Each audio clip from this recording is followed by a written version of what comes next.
क्या आपको पता है हमारे शरीर में जो बोन होती है शुरुआत में वो कार्टिलेज या कनेक्टिव टिश्यू के रूप में होती है।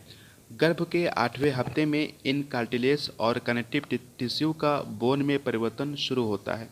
अब माँ के गर्भ में हड्डियों का निर्माण होता कैसे है, आज इस वीडियो में हमें यही जानना है।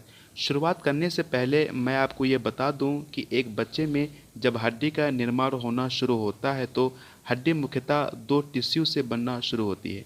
एक है हाइलिन कार्टिलेज और दूसरा है कनेक्टिव टिश्यू, जो कि एक मेम्ब्रेन की लेयर की तरह होती है। गर्भ में बोन का डेवलपमेंट होता है हाइलिन कार्टिलेज से, तो इस तरीके से बने बोन के बनने की क्रिया को इंडोकॉन्डल ऑसिफिकेशन कहते हैं। इंडो मतलब बीच में, कॉन्डल मतलब कार्टिलेज, कॉन्डोसाइट्स कार्टिलेज की प्रमुख सेल्स होती हैं। इसी के नाम पर कॉन्डल जोड़ा गया है और ऑसिफिकेशन का मतलब बोन का निर्माण होना है। देखिए, गर्भ में ही बोन डेवलप का दूसरा तरीका है इंट्रामेम्ब्रेनस ऑसिफिकेशन।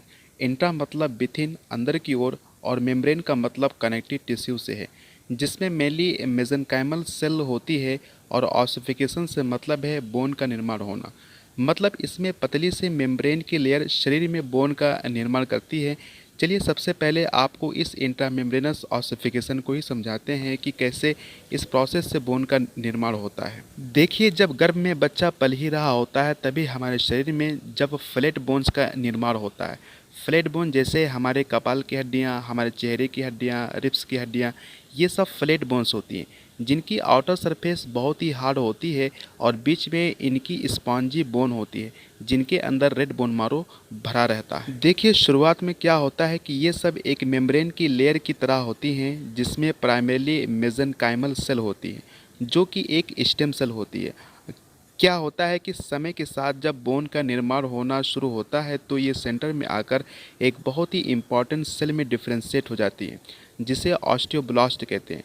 इसको आप हमेशा याद रखिएगा, यही ऑस्टियोब्लास्ट बोन के निर्माण में सबसे ज़्यादा इम्पॉर्टेंट होती है। देखिए, ऑस्टियोब्लास्ट सेल के सेंटर में आकर ऑसिफिकेशन सेंटर बनाती हैं। ये ऑस्टियोइड नाम की एक लिक्विड को रिलीज करने लगती हैं, जो कि मिनरल्स को ऐड करके हमारे बोन को हार्ड बनाती हैं। यानी कैल्सिफिकेशन की वजह से हमारे बोन को हार्डनेस मिलती है और बीच में ही एक हड्डियों की तरह जाल की तरह संरचना बन जाती है, जिसे ट्रेबिकुली या स्पॉन्जी बोन कहते हैं। जो मेसेंकाइमल सेल की सेंटर के चारों ओर रहते हैं, वो दरअसल बाहर की ओर विस्थापित होते होते इस फ्लैट बोन के बाउंड्री को बना लेते हैं, जो कि बहुत ही कॉम्पैक्ट बोन होती है। ये फाइब्रस टिश्यू से बनी रहती हैं, इसे पेरीऑस्टियम कहते हैं।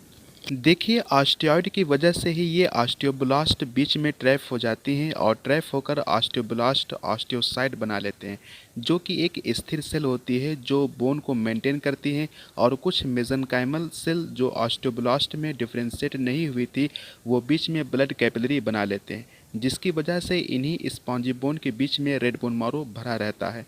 ये तो हुआ इंट्रामेम्ब्रेनस ऑसिफिकेशन। अब जान लेते हैं इंडोकॉन्डल ऑसिफिकेशन से हड्डी कैसे बनती है। आपको बता दें कि इंडोकॉन्डल ऑसिफिकेशन से लॉन्ग बोन और स्कल की बेस की हड्डियां ये सब डेवलप होती है। इस तरीके से बोन का जो फॉर्मेशन होता है, इसमें क्या होता है कि हाइलिन कार्टिलेज गर्भ के 8वें हफ्ते में जब फॉर्म हो रहा होता है अपने मेन सेल कॉन्डोसाइट की वजह से, तो ये बिल्कुल अपने सेंटर में ही डेवलप होना शुरू होता है। मतलब कॉन्डोसाइट इस कार्टिलेज के सेंटर से डेवलप होकर वहीं पर मैच्योर हो जाते हैं और समय के साथ ये वहीं डेड हो जाते हैं। और डेड होने के बाद ये सेंटर से बाहर की ओर एंड पर मूव हो जाते हैं और बीच में क्या होता है, यानी सेंटर में ब्लड वेसल इन्वेड करती हैं और अंदर तक जाने पर ये जो बीच में कैविटी फॉर्म हुई है, वहाँ पर एक नए प्रकार के सेल को लाते हैं, जिसे ऑस्टियोक्लास्ट कहते हैं।